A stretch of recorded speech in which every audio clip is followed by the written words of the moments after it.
सप्तशती का प्रथम अध्याय। बोलो अम्बे माता की जय। शैलपुत्री माता की जय।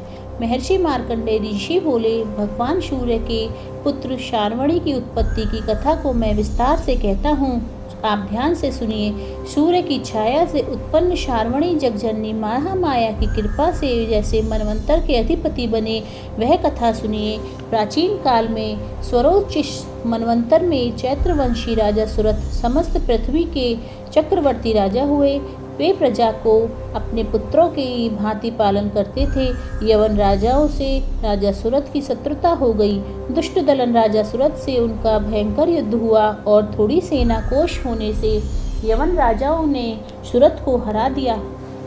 तदंतर राजा अपने नगर में आराज्य करने लगा, तो भी अन्य शत्रु राजाओं ने राजा सुरथ पर चढ़ाई कर दी और नगर में भी दुराचारी मंत्रियों ने राजा का कोष, सैन्य और समस्त वस्तुएं छीन लीं तथा राजा सुरथ हार कर अकेला ही घोड़े पर सवार हो शिकार खेलने के बहाने घोर जंगल में चला गया। वहाँ महर्षि मेधा का सुंदर आश्रम देखा, जो अहिंसक सिंह आदि पशुओं तथा शिष्यों और मुनियों से शोभित था। वहाँ बैठे हुए महर्षि मेधा को राजा सुरथ ने नमस्कार किया और मुनि से उचित सत्कार पाकर कुछ समय इधर उधर फिरता हुआ उसी आश्रम में रहा। कुछ काल के बाद फिर वह अपने राज्य तथा प्रजा की चिंता से विचरने लगा कि जिस राज्य को मेरे पूर्वजों ने भली भांति चलाया और प्रजा का पालन किया, वह आज मुझसे चला गया। वे दुष्ट मंत्री राज्य का पालन धर्म नीति के अनुसार कर रहे होंगे या नहीं, और मेरा मुख्य हाथी भी दुश्मनों के वश में हो जाने से क्या क्या कष्ट भोगता होगा। जो आज्ञाकारी नौकर नित्य प्रसन्नता से मन और भोजन प्राप्त करते थे, अब उन दुष्ट राजाओं के आश्रय में रहकर कष्ट पाते होंगे। मंत्री राज्य के धन को कुमार्ग में व्यर्थ ही अपव्यय करते होंगे। जो धन मेरे पूर्वजों ने बड़े कष्ट से संग्रह किया था, सो नष्ट हो गया होगा। इस प्रकार वह राज्य भी सभी बातों की चिंता करने लगा। कुछ समय पश्चात एक दिन आश्रम के समीप एक वैश्य को आते देखा, तो राजा ने उससे पूछा कि अरे भाई, तुम कौन हो और क्या करने आए हो? तुम्हारा मलिन मुख शोक युक्त क्यों दिखाई देता है?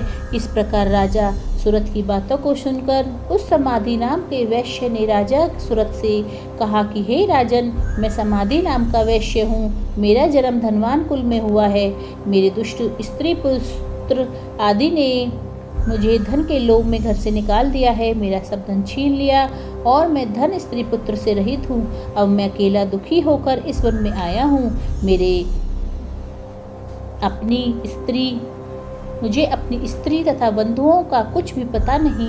मैं यहाँ रहने के कारण अपनी स्त्री पुत्र तथा स्वजनों की परिस्थिति को नहीं जानता कि वे इस समय अपने स्थान पर सुखी हैं या दुखी। मैं यह भी नहीं जानता कि वे मेरे पुत्र सदाचारी हैं या व्यभिचारी हैं।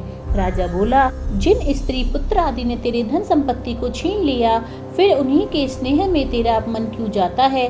वैश्य बोला, आपने मेरे विषय में जो बातें कही वे वास्तव में सत्य है, परंतु मैं क्या करूं? मेरे चित्त में कठोरता उत्पन्न ही नहीं होती। जिन पुत्र आदि ने धन के लोभ में आकर मुझे घर से निकाल दिया है, मेरा चित्त फिर भी उन्हीं में आसक्त रहता है। यह जानते हुए भी मैं अनजान हो रहा हूँ। मेरा मन स्त्री पुत्र आदि में आसक्त हो रहा है और इसी से ऊर्ध्व श्वास चल रहे हैं। मुझे इसका दुख है और मन खिन्न है। मैं क्या करूं? इन स्वजनों के निर्मोही होने पर भी मेरे मन में उनके प्रति प्रेम है। मार्कंडेय ऋषि बोले कि हे द्विश्रेष्ठ। तत्पश्चात राजा सुरथ और समाधि वैश्य दोनों मिलकर मेधा मुनि के समीप गए और प्रणाम करके बैठकर मेधा ऋषि से कहा कि बोला, हे भगवान, मैं आपसे एक बात पूछना चाहता हूँ, आप कृपा करके बतलाओ। हे महाराज, मेरा मन वश में नहीं है, इससे मुझे दुख है। गए हुए राज्य तथा अन्य सब स्त्री पुत्र बांधवों की ममता मुझे अभी तक बनी हुई है। हे मुनिश्रेष्ठ, यह जानते हुए भी मेरा मन उनसे अज्ञानियों की भांति विशेष बढ़ता जाता है और इस समाधि वैश्य को इसके स्त्री पुत्रादि ने त्याग किया है तथा इसे घर से बाहर निकाल दिया है। यह भी उनमें अत्यंत आसक्त है। इसी तरह हम दोनों बहुत दुखी हैं। हे महाभाग, उनके दोषों को जानते हुए भी हम दोनों का हृदय उनके प्रति ममता में आसक्त रहता है। इतना ज्ञान होते हुए भी ऐसी ममता क्यों है? हम दोनों को अज्ञानियों की भांति मूर्ता क्यों उत्पन्न हो रही है? महर्षि मेधा ने कहा, समस्त जंतुओं को जानने योग्य ज्ञान होता है। हे महाभाग, सभी प्राणी पृथक पृथक होते हैं। कोई दिन में नहीं देखते, कोई रात्रि में नहीं देखते, कोई दिन रात्रि में समान दृष्टि से देखते हैं। सभी पुरुष ज्ञान युक्त हैं, यह सत्य है, इसमें संदेह नहीं है। केवल उनमें ही नहीं, सभी पशु पक्षी मृगादि में भी मनुष्य की भांति ज्ञान होता है। यह स्थूल ज्ञान होता है। जैसे मनुष्य में आहार विहार की इच्छा उत्पन्न होती है, वैसे ही पशु पक्षी में आहार विहार की, निद्रा मैथुन आदि की इच्छा उत्पन्न होती है। ज्ञान होने पर पक्षियों की भांति भूखे होने पर भी ममतावश अपने बच्चों को चोंच में स्नेह से चुग्गा देकर प्रसन्न होते हैं। हे राजन, मनुष्य भी अपने पुत्र पौत्रों के साथ इसी भांति बर्ताव करते हैं।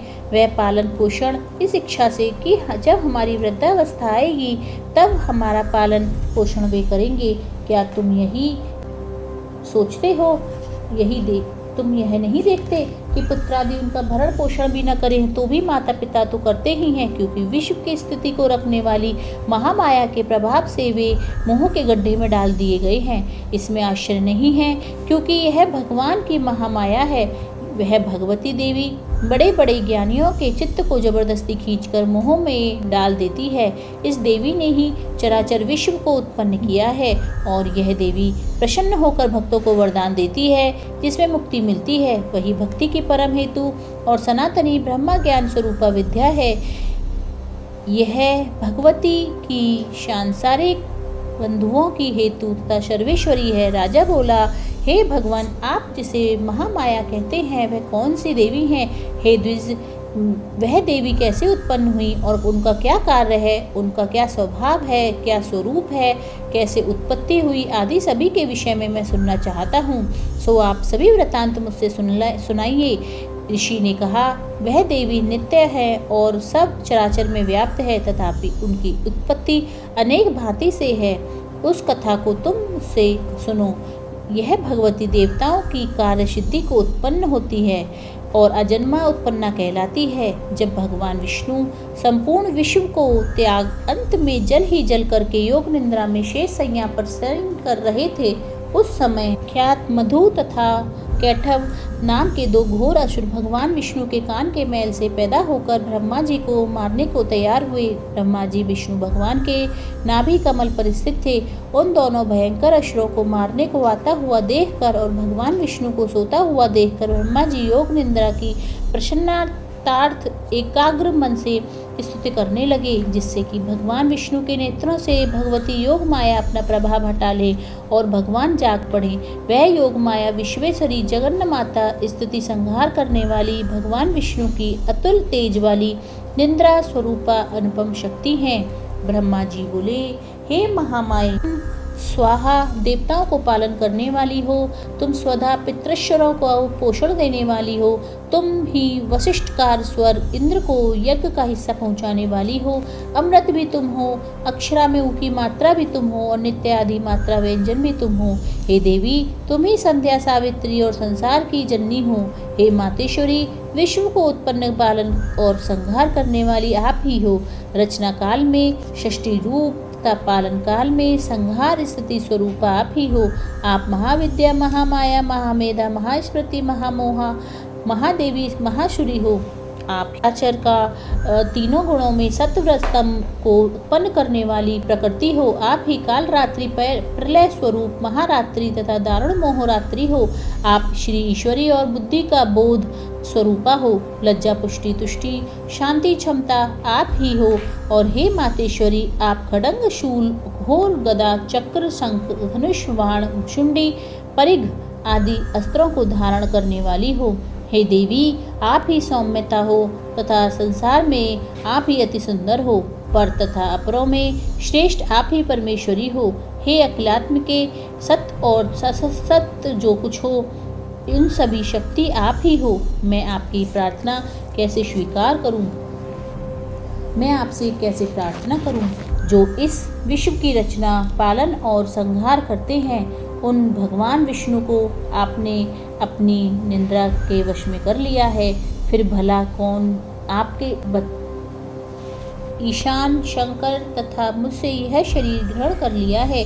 आप तो अपने प्रभाव से स्वयं प्रशंसित हो।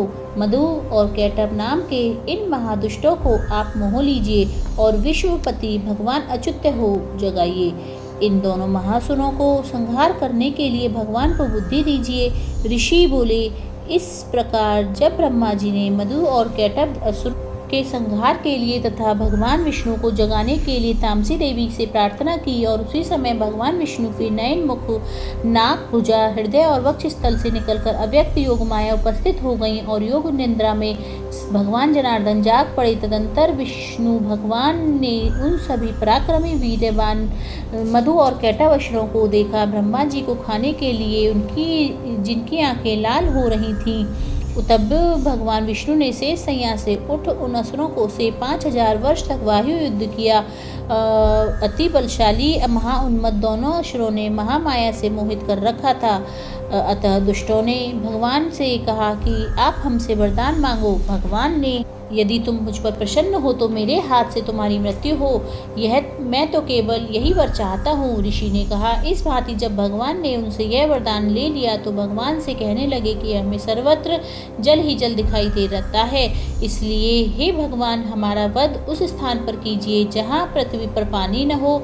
ऋषि मेधा ने कहा।